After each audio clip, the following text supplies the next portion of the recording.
Gusto mo bang makaipon ng mabilis? Sa video na ito, ituturo ko po sa iyo ang i-shape strategy para makaipon ng mabilis. Tune in, don't tune out. Videos that will make you wealthy and debt-free. Hi there, this is Chinky Tan, your pambansang wealth coach. Maraming salamat sa pag-support sa channel na ito. Sa mga kaiponarios, thank you very much. At ito, ang isa pang paboritong nire-request po, paano ba makaipon ng mabilis? So, ito yung gagawin po na I want you to finish the video sa dulo po. Sa dulo po, ilalagay natin yung application. So, meron ng word na shape, S-H-A-P-E. Okay? Step-by-step guide na po ito. Kaya, umpisa na po natin. Let's start with letter S. Set savings goal. When you say goal, di ba, meron tayong tinatawag na SMART goal. S-M-A-R-T. Specific, measurable, achievable, readable, time-bounded, o may time frame siya. Kung gusto nyo malaman, pwede nyo bisitahin na lang po sa page 77 po ng May Ipon Diary. Nandun po ang step-by-step guide kung paano gawin yan. And later, towards again the end of the video, nako, meron akong papakita sa yung smart na ipon. Okay, next, H. Kailangan gawin po nating habit. Oo. Savings is a habit. It's never about the money. Hindi lang tungkol sa pera yan. Kasi dalawang habit lang po ang pwede natin ma-develop sa ating buhay. Number 1 is what we call as a good habit. Number 2 is a bad habit. Pwedeng negative or positive habit. Let's talk about good habit. Ang ipon ba, good habit? Of course. Ang paggagastos na hindi ka nag-iisip, bad habit or good habit? Bad habit. So, napaka-importante po. Pag inuna po natin ang pag-iipon, you are developing a good habit. And A, nako, para naman talagang makaipon ka talagang mabilis, kailangan automated. Mas maganda mag-open na rin po tayo ng mga accounts, no? Kung talagang gusto mo talaga, virtual talaga siya, ang ginagawa po namin automation from our mother account, nag-open kami ng second account, tapos sinasabi namin, mag-nominate kami ng say 1,000, 5,000, 10,000 or more, automatic nagta-transfer na po dito yon. So like for example, meron kaming goal na makabili kami ng isang property. So every month, nagta-transfer kami from the mother account, automated na po pumupunta doon. And nung chinek po namin latest yung account, na shock po kami, ganun na pala kalaki ang naipon namin.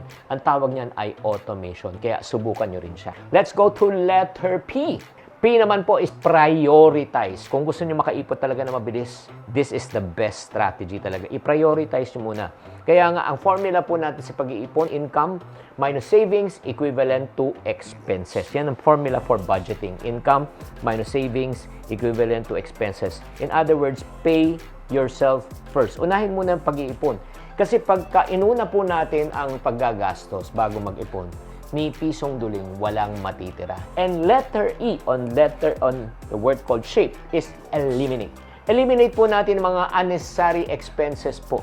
On page 27 po ng libro rin ng May Ipon Diary, doon nyo rin po makikita ano po pwede nating bawasan. O magbigay mo tayo ng mga sample po na pwede nating i-eliminate para makaipon tayo ng mabilis. Like for example, yung pagkain po natin sa labas. Di ba kasama yung buong pamilya? Kung ikaw kumakain kasama buong pamilya, minimum gagastos ka ng 1,000. If you do that every Sunday, that's 4,000 a month times 12 months. That's 48,000 pesos in a year na hindi natin namamalayan. So, magkano po ang income nyo on a monthly basis? Pag kumikita kayo ng 24,000 a month, 2 months of your salary goes to eating out na hindi mo napapansin. So, ang gagawin natin, i-eliminate muna natin, hindi totally, kahit kalahati. So, instead of eating out 4 times in a month, gawin na lang natin 2 times in a month. Dating 48,000 ang gastos mo, ngayon 24. Dating 48, ngayon magkano? 24,000. Magkano ang perang natabi mo? 24,000. Anong ibig sabihin yan, mga kaiponaryo? Money not spent is money additionally earned. Ang perang hindi mo ginastos ay dagdag income mo, dagdag ganansya, dagdag tigo. Does it make sense? At syempre naman, bago naman tayo talaga. Pumunta sa dulo po at may papakita ko, i-reveal sa inyo kung ano yung strategy po natin. Ulitin mo nga natin.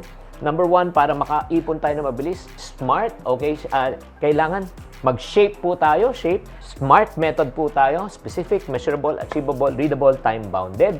H, dapat mag-develop tayo ng magandang habit kasi kung maganda ng habit mo sa pag-iipon, yan ang magiging yan ang magiging pag-uugali mo. Number 3, automate.